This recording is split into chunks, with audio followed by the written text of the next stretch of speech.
Welcome back to Bloodleaf. We're on chapter 23. The girl was named Molly. She was a server from the kitchen. She'd snuck from her post at the party to rendezvous with the secret beau. Indeed, she'd gotten the job in the castle in an effort to be closer to him. The other girls all said that she'd never told them his name, and now she never could. The man's trail was cold. He was a blood mage, after all, and probably used his wound to render himself invisible, as I had done so many times. If I'd obtained a sample of his blood, even just a drop, I might have been able to locate him, but the scene was a gruesome one. There was no way of knowing which blood, if any, was his. News of the brutality of the girl's death was overshadowed, however, by another peculiar happening. Inside the city, everything green was turning slowly to brown. Roses rotted on the vine. The woods were carpeted with fallen needles of now skeletal evergreens, and the terrace gardens, which had been a sight of wild magnificence at the masquerade, now lay wilted and ruined. The smell of decay hung low over the city, permeating everything. It was impossible to escape it. The only thing that still seemed to flourish was the carpet of bloodleaf around the tower. The bruise on my temple was an unpleasant purple, but it could have been much worse if the mask hadn't absorbed most of the blow. As Zan was eager to remind me, I was lucky. It didn't feel like luck. The next morning I found Nathaniel, Kate, and Zan gathered around Kate's table in silence, a melancholic mood pervading the air. "Nihil nunc salvetur," I said. Zan said, "You're supposed to be resting." "I've rested long enough. I'm done resting," I repeated. "Nihil nunc salvetur. Do you know what that means?" "Nothing can save you now," Zan replied in a low voice. "Why, it's part of the tribunal execution script," I said. "They say it before they hang people." I gulped. While they all grimaced, I continued. "He said it to her, last night, before he killed her. For the tribunal, the phrase is ceremonial. But this felt like a spell, a consecration even." I paused. I knew, once he drew her blood and said it, that nothing could be done for her. Kate patted my hand. "What a terrible thing to witness." I've never seen that phrase mentioned in Occlev's writings, or in any of the spell books, only in Renault, and only from the tribunal. Skeptically, Zan said, "You think this has something to do with the tribunal? But they don't use magic. They hate magic. They want to destroy magic. This person wants to unleash it in monstrous proportions." "You're probably right," I said. "It was just a thought. It's just that we have so little to go on, and so little time." "Less time than we thought, even," Nathaniel said. "What do you mean?" "You should be the one to tell her," he said to Zan. I frowned. "Tell me what?" Zan's lips were set in an unhappy line. "The king was very upset about how his party last night was so rudely interrupted. Never mind that a girl lost her life." He shifted in his chair. "Combined with his disappointment that a prisoner escaped his gibbets, his spirits have been very low. So he's decided to raise them the only way he knows how, by lavishing himself with leisure activities. This time he's decided to take Prince Conrad and Princess Aurelia on a grand old hunt." My jaw dropped. The plants are rotting, people are being murdered, and he's going hunting? "Usually when he gets this way, I'm glad," Zan said. "If he's gone, he can't do any damage at home." He was avoiding my eyes. "But this time, he's decided that every lord and lady must go with him, myself included." "Everyone? The prince too?" Zan shot a look at Nathaniel and Kate. Hastily, he said, "Him too." "You're not serious," I said. I struggled to formulate a better response. All I could come up with was, "When?" "We leave tomorrow, before sundown," Nathaniel said. "You're going too?" Kate said flatly, "I told him to." There was still something cold in the way she and Nathaniel were acting toward each other. Nathaniel did not comment. He looked the other way. "Zan needs him," she said curtly. "You can't go," I said bleakly. "Tell Donald no. We need you here. I need you here." Zan cleared his throat. "Can we talk? Maybe outside?" I followed him, arms crossed. Alone on the stoop, Zan said, "Emily, I know it's bad timing, and I don't expect you to understand." "Good. That's good, because I don't."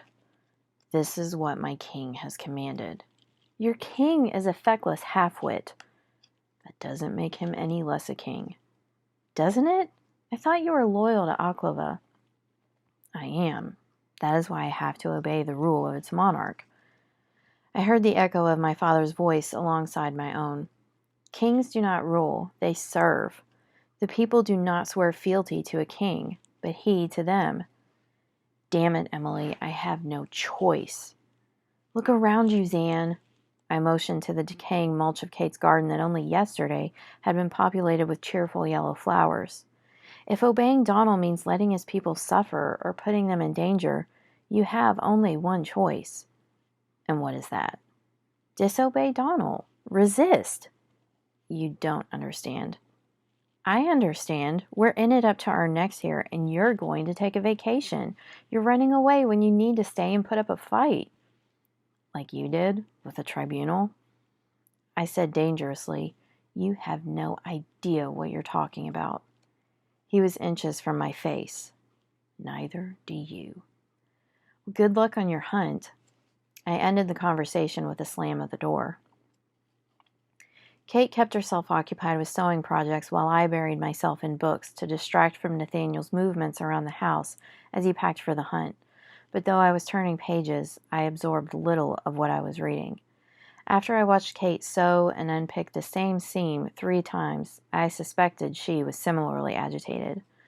Shortly after midday, Nathaniel stopped just outside the sitting room, bag in hand. "I'm going now," he said. His eyes were fixed to the wall as if he were addressing it instead of us. When Kate did not respond, he picked up his satchel and moved for the door, his broad shoulders sagging just a little bit lower than usual. Kate closed her book and rose from the table. "Wait," she said, taking his large hand in her small one. "Be careful." His expression softened. "I'll be back soon." She nodded and put her hand on her belly. "We'll be waiting." Nathaniel's departure left Kate feeling drained. I felt comfortable letting her stay in the house, alone, only after she promised to try to sleep. She'd extracted a similar promise from me, too, but I had no intention of keeping it. I tried to convince myself that maybe it was better this way. Maybe, with Zan gone, I could go back to worrying about my own problems instead of being constantly distracted by his. The first thing I needed to take care of was the Founder's Blood relic. Taurus had tipped his hand when my threat to destroy it caused him to retreat. I'd insinuated that I'd spelled the relic and hidden it, and that's what I decided to spend my time accomplishing. Better late than never, after all. I thought of a 6 places to hide it, but none of them felt right. That one was too close to home. I wouldn't want Taurus to track it back to Nathaniel and Kate. That one was too open. It could be too easily glimpsed by a passerby. Burying it wouldn't work, because what if an animal found it? Keeping it on my person at all times seemed like a good option, except that if Taurus ever searched me and found it, I'd be dead on the spot. Over and over, the thought that kept coming back to me was Erin. She had frightened Taurus in the Ebonwild. Her tower was protected by Bloodleaf. No self-preserving individual would cross it willingly. And as my fluency in magic grew, so did my awareness of its currents. At the exact center of the city, the tower acted almost like an anchor to the ley lines rerouted into the wall. I was drawn to it. The flooded canal passage had mostly drained in the days since Highgate fell, leaving behind a thick layer of mud and debris. I slogged through it, falling a few times, and ascended the tower stairs soaked and feeling sorry for myself. It didn't take long to find a brick loose enough to remove and replace with a vial concealed behind it. Indeed, it seemed as if the structure was still standing only because of luck or magic, or a combination of both. The brick I chose was on the pedestal just below Erin's left heel. I could have used a brick in the front, but it seemed somehow unfair to make her watch over the blood of the brother who'd killed her. I didn't spell it, either. I was tired, and my hands hurt. They were never without a new cut, no matter how quickly I healed, and I felt certain that if I did, it would somehow go awry, just like everything else. Just as I was rising from my knees to brush the dirt and chips of mortar off my dress, I heard the sound of trumpets in the distance. I leaned out from the tower battlement in time to see the king's hunting party exiting through Forest Gate, blue Aclavin pennants streaming. It was a collection of lords and ladies dressed in costumes nearly as fine and absurd as the masquerade.